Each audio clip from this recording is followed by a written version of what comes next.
pessoal, sejam bem-vindos ao programa Inteligência Socioemocional, Portal Conexão Escola.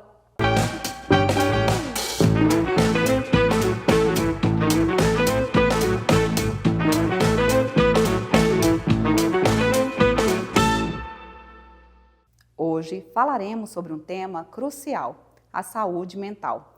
Vamos compreender a importância do diálogo sobre esse tema e o que originou a campanha Setembro Amarelo. Mas antes de prosseguirmos, inscreva-se no canal Portal Conexão Escola no YouTube e ative o sininho para receber notificações sempre que lançarmos novos vídeos. Mas qual a origem da campanha Setembro Amarelo? Essa campanha, iniciada nos Estados Unidos, está ligada a uma história pessoal muito tocante. Em 1994, Mike, um jovem de 17 anos, morreu por suicídio. Mike era conhecido por sua habilidade em mecânica e havia restaurado um Ford Mustang, 1968, na cor amarela. Após sua morte, seus amigos e familiares começaram a distribuir cartões com fitas amarelas e a mensagem: "Se você precisar, peça ajuda". Esses cartões se espalharam rapidamente, dando origem à campanha de prevenção. A cor amarela foi escolhida em homenagem ao carro de Mike, simbolizando luz e esperança. Esse movimento tomou tamanha proporção que se expandiu internacionalmente, chegando ao Brasil como Setembro Amarelo. Agora, para compreendermos melhor esse tema tão delicado, convidamos a nossa parceira aqui do programa, a psicóloga clínica Maria Eduarda Nogueira. Maria Eduarda, obrigada por aceitar o nosso convite mais uma vez. Poderia nos falar um pouco sobre a importância da conscientização da saúde mental e do Setembro Amarelo? Olá, Dani, agradeço pelo convite mais uma vez e a oportunidade de estar aqui falando sobre e promovendo maior conscientização acerca de saúde mental. É justamente através dessas discussões e trocas que conseguimos combater certos estigmas e preconceitos que circundam esse tema tão importante. Historicamente, a saúde mental foi muito negligenciada e sempre considerada como um tabu. É somente de uns anos para cá que percebemos uma mudança na mentalidade das pessoas que passaram a valorizar um pouco mais o bem-estar emocional, os cuidados com a saúde mental e a importância de ter um estilo de vida saudável e alinhado a valores e uma vida significativa. Mas ainda temos um longo caminho a percorrer e a conscientização facilita esse processo em tornar a saúde mental mais acessível e presente na vida das pessoas. O Setembro Amarelo é um mês dedicado à prevenção do suicídio. É um lembrete anual de como é importante dar mais atenção às questões de saúde mental. Este período oferece uma oportunidade única de educar o público, de promover mais políticas de apoio às questões de saúde mental, além de trazer um senso maior de empatia, responsabilidade e compaixão na nossa sociedade e trazer esse senso de relevância dos cuidados com a nossa saúde mental. Muitas iniciativas surgem nessa época do ano e é realmente incrível ver como algumas pessoas se mobilizam para gerar maior conscientização acerca de saúde mental. Mas é muito importante lembrar que a discussão de temas como suicídio são extremamente delicadas e precisam ser feitas com muita responsabilidade. Apenas lembrando que o suporte, a preocupação e esse processo de conscientização acerca do sofrimento emocional e de saúde mental precisa ser um esforço contínuo ao longo do ano, em todos os meses, para que a gente possa de forma efetiva educar a nossa população e construir uma sociedade mais compreensiva e acolhedora. Sabemos que a saúde mental ainda é um tabu para muitas pessoas. Quais são os principais desafios que você percebe em seus atendimentos clínicos em relação a isso? Os estigmas e os tabus aparecem de diferentes formas dentro dos meus atendimentos e nas conversas que eu tenho no cotidiano com as pessoas. E o mais importante é que todos eles servem unicamente para intensificar e prolongar o sofrimento das pessoas. Alguns indivíduos demoram muito tempo ou até mesmo não pedem por ajuda, por acreditar que as suas demandas são fraquezas ou frescuras e acabam lidando com todo o sofrimento emocional por conta própria. Por estarmos em uma sociedade que rotula muito e julga com facilidade, muitas pessoas têm extrema vergonha e dificuldade de falar sobre as suas questões emocionais e acabam sofrendo em silêncio, o que é extremamente perigoso. Outro desafio muito grande vem de uma crença disfuncional em que não consideramos os cuidados com saúde mental como uma prioridade. Então as pessoas acabam demorando muito para buscar um serviço de ajuda psicológica, deixando chegar no limite quando não aguentam mais aquele sofrimento e já estão em um estado crítico. Escutamos com frequência que terapia é somente para pessoas com problemas sérios ou loucas, que terapia é um luxo, ou que é a mesma coisa que ficar conversando com um amigo, jogando conversa fora, ou até mesmo que devemos ter vergonha de compartilhar as nossas questões emocionais e que isso é um sinal de fraqueza. Esses mitos acabam impedindo que as pessoas acessem o serviço de saúde mental e aumentem os níveis de sofrimento emocional da nossa população, já que as pessoas acabam se sentindo invalidadas, sozinhas e sem esperança. Muitas vezes, as pessoas não sabem como identificar os sinais de que alguém próximo esteja passando por dificuldades, como a depressão, por exemplo. Então, quais são os principais sinais de alerta? Reconhecer os sinais de sofrimento emocional ou de depressão em alguém próximo pode realmente ser um desafio, até porque muitas vezes são confundidos com o cansaço e o estresse do dia a dia. Mas é bem importante estar atento a alguns sinais que vão fazer toda a diferença. Por exemplo, se notar que um amigo ou familiar está consistentemente triste ou irritado, principalmente se esses sentimentos não parecem ter um motivo e se persistem por longos períodos de tempo. Outra mudança importante é a perda de interesse em atividades que antes traziam alegria.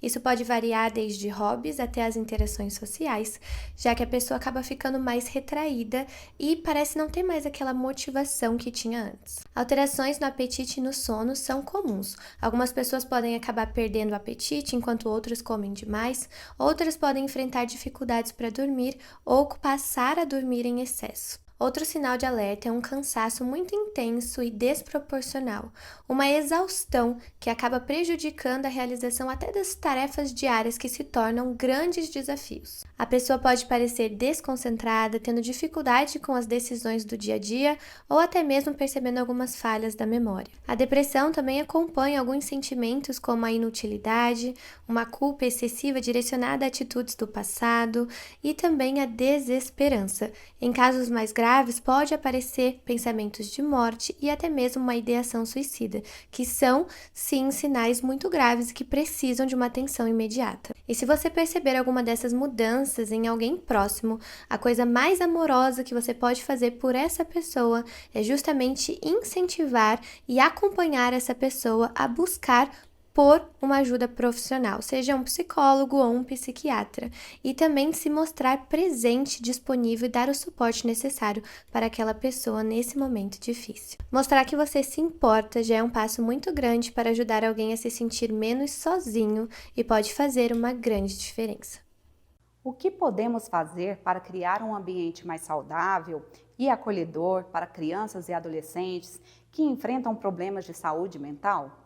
Criar um ambiente saudável e acolhedor para os jovens e crianças que por algum motivo sofrem com dificuldades relacionadas à saúde mental é uma responsabilidade compartilhada por toda a nossa comunidade. Precisamos, de fato, criar ambientes que sejam seguros e que favoreçam o desenvolvimento saudável das crianças e dos adolescentes. Ambientes que contem com empatia, orientação, segurança, e isso exige um esforço colaborativo e multidisciplinar. Nas escolas, por exemplo, é muito importante integrar à educação formal programas que ensinem e desenvolvam as habilidades socioemocionais, como, por exemplo, gerenciamento de emoções, habilidades de resolução de conflitos e habilidades sociais. Esses programas ajudam e dão base para os jovens conseguirem navegar pelos desafios emocionais, além de interagirem com os colegas de forma mais empática e acolhedora e a terem uma postura mais compassiva diante de si mesmo e dos outros. Além disso, os educadores educadores e funcionários também devem ser treinados para reconhecer os sinais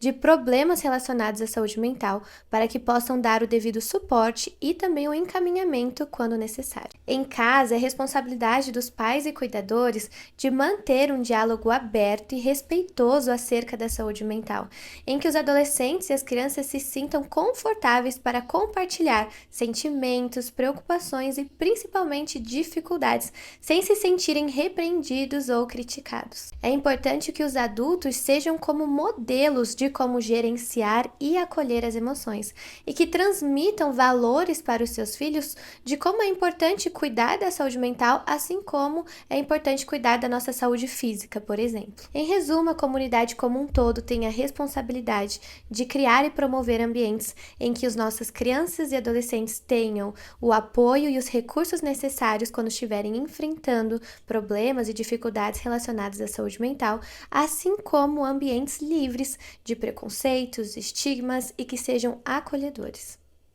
De que maneira as redes sociais influenciam a saúde mental de crianças e adolescentes e como podemos mitigar os efeitos negativos?